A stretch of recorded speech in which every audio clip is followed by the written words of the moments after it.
শরীর ও মনকে সুস্থ রাখার অন্যতম একটি মাধ্যম খেলাধুলা। কিন্তু এমন যদি হয় কোনো খেলা শরীর ও মনকে সুস্থ রাখার বদলে হয়ে ওঠে মৃত্যুর কারণ, তবে কেমন হবে? শুনতে অবাক লাগলেও এই কথা সত্যি যে পৃথিবীর বিভিন্ন স্থানে এমন কিছু খেলার প্রচলন রয়েছে যা অত্যন্ত ভয়ানক এবং বিপজ্জনক। প্রতি বছর এই সমস্ত খেলায় অংশগ্রহণ করতে গিয়ে বহু মানুষ তাদের প্রাণ হারায়। এই তো যেমন বড় কোনো পাহাড় কিংবা বিল্ডিং থেকে লাফ দিয়ে তারপর প্যারাশুট ব্যবহার করে মাটিতে নামা, কিংবা পাগলা ষাঁড়ের পিঠে বসে লাফালাফি করা, আরও কত কী। আপনি আমি এই সমস্ত খেলাকে যতই পাগলামি বলি না কেন, এই সমস্ত বিপজ্জনক খেলা নিয়ে মানুষের মধ্যে উৎসাহ এবং উদ্দীপনার কমতি নেই। তাই আজ আমরা আমাদের এই পর্বে বিশ্বের সবচেয়ে ভয়ঙ্কর 5টি খেলা নিয়ে আলোচনা করব। আরেকটি কথা না বললেই নয়, ভিডিওতে আপনারা যে সমস্ত খেলাগুলো দেখতে যাচ্ছেন সেগুলো অত্যন্ত ঝুঁকিপূর্ণ। তাই মোটেও এই সমস্ত খেলাগুলো কোনো রকম প্রশিক্ষণ ছাড়া খেলার চেষ্টা করবেন না, কারণ তাতে আপনার মৃত্যুও হতে পারে। তাই চলুন অযথা কথা না বাড়িয়ে ভিডিওটি শুরু করা যাক। তালিকার 5 নম্বরে রয়েছে আমাদের প্রায় সবার পরিচিত সার্ফিং। বিশেষ করে সাগরের পাশে যাদের বাড়ি তারা এই খেলাটির সাথে বেশ পরিচিত। সমুদ্রের বড় বড় ঢেউর উপর দিয়ে নিজের শরীরকে ভাসিয়ে নিয়ে যাওয়া সত্যি দারুণ রোমাঞ্চকর অভিজ্ঞতা। বর্তমানে বহির্বিশ্বে এই খেলাটির অনেক সুনাম এবং চাহিদা রয়েছে। এমনকি সার্ফিং পৃথিবীর বহু দেশে পেশাদার খেলা হিসাবে গণ্য করা হয় এবং এই সার্ফিংকে কেন্দ্র করে আয়োজন করা হয় বিভিন্ন টুর্নামেন্ট। এছাড়াও অবকাশ যাপনের জন্য খেলাটি বেশ জনপ্রিয়।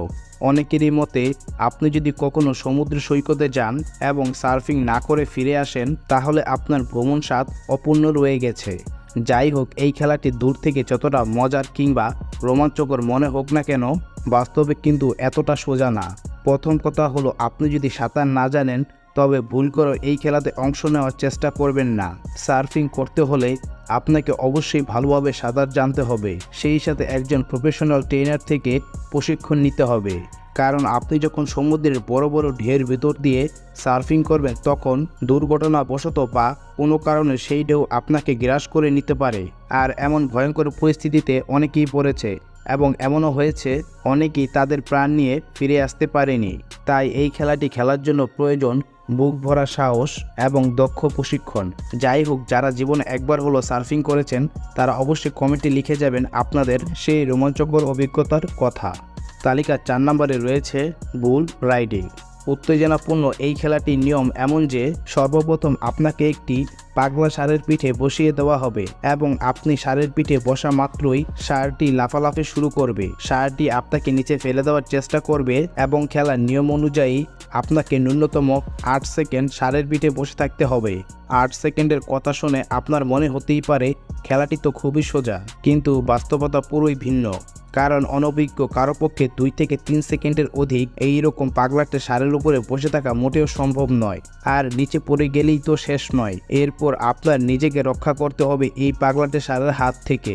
আর এমন করতে গিয়ে এখন পর্যন্ত অনেক বুল রাইডার মারাত্মকভাবে জখম হয়েছে এবং অনেক মৃত্যুর ঘটনাও রয়েছে।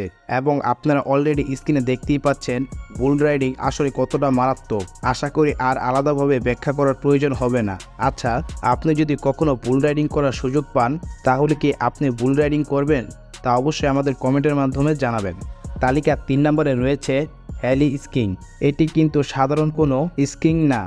একটি হেলিকপ্টার আপনাকে বরফে ঢাকা কোনো পাহাড়ের চূড়ায় নিয়ে যাবে এবং আপনাকে সেখান থেকে নিচে লাফ দিয়ে পাহাড়ের চূড়া থেকে স্কিং করতে করতে নিচে নেমে আসতে হবে।